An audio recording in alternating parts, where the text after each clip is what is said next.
Namanya Niketut Reneng, beliau lahir sekitar tahun 1909, tak berapa jauh dari eranya Rakartini. Nama tersebut adalah nama pemberian dari permaisuri di salah satu puri terkenal di Bali. Namanya menggambarkan kulitnya yang putih, tubuhnya yang bundar, dan berwajah cantik. Pada usianya ke-11 tahun, ia telah diserahkan oleh keluarganya ke Puri Bali untuk menjadi seorang jero, menari, menenun dan membuat sirih. Ketika Niketut Reneng tahu ia bakal bekerja di istana, bayangannya adalah ia bakal sering mendengar orang membaca lontar naskah kuno. Ia sangat senang mendengar kisah-kisah masa lalu yang ditulis di daun lontar. Saat itu hanya orang yang berada di dalam istana yang dapat mendengar atau bahkan dapat membaca naskah lontar. Padahal di luar pengetahuannya, permaisuri merencanakan Niketut Reneng untuk dijadikan selir raja. Suatu ketika permaisuri berkata bahwa bila sudah dewasa, haid ia harus siap jadi madunya. Ketika ia berusia 13-14 tahun, saatnya tiba persiapan ia menjadi selir yang ke-34.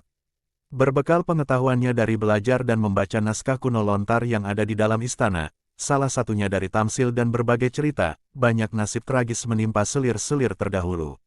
Ada selir yang punya anak kemudian dilempar ke hutan, kemudian raja mengambil gadis lain. Biasanya istri raja yang tua juga selalu sengsara karena raja selalu mudah dibujuk oleh istrinya yang baru. Istri yang lama dibuang ke hutan bersama anaknya karena raja kena guna-guna istri muda. Sebelum waktunya tiba ia dijadikan selir, Niketut Reneng berusaha lari dari istana. Beruntung pamannya bernama Pekak Cenong bekerja di dalam istana. Pamannya bertugas memberi makan burung-burung di puri. Ketika pamannya pulang ia diam-diam mengintil ikut pulang meski akhirnya ketahuan juga. Ketika Niketut Reneng sampai di rumah, ibunya kaget sekali dan ketakutan. Namun Niketut Reneng tetap menolak untuk kembali ke istana. Singkat cerita, Niketut Reneng fokus ke keahlian sebagai penari Bali.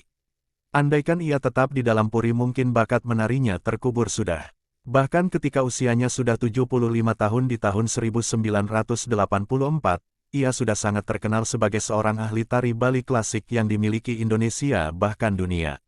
Pemberontakan dan untuk dapat lepas dari cengkeraman bangsawan di Puri Bali, adalah hal luar biasa untuk seorang perempuan di era itu. Niketut Reneng adalah museum berjalan yang menampilkan pemberontakan wanita terhadap adat yang mengungkungnya. Ia berani dan berhasil berontak, salah satunya karena ia mau mendengar, membaca, dan belajar dari kisah-kisah dari masa lalu. Ia belajar secara otodidak. Beliau pernah mendapat penghargaan seni dari Presiden Soeharto pada tanggal 17 Agustus tahun 1979. Beberapa tari klasik Bali seperti tari Pendet Astuti, tari Tenun, tari Tani, Renjang Dewo, dan tari Janger adalah hasil karyanya. Sejak tahun 1976 ia bergabung dengan Balai Seni Toyabungka untuk menciptakan kreasi-kreasi baru tari Bali.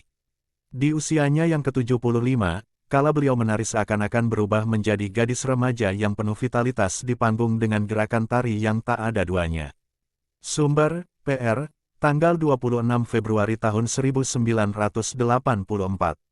Surat Kabar Langka Perpustakaan Nasional RI, Skala Tim.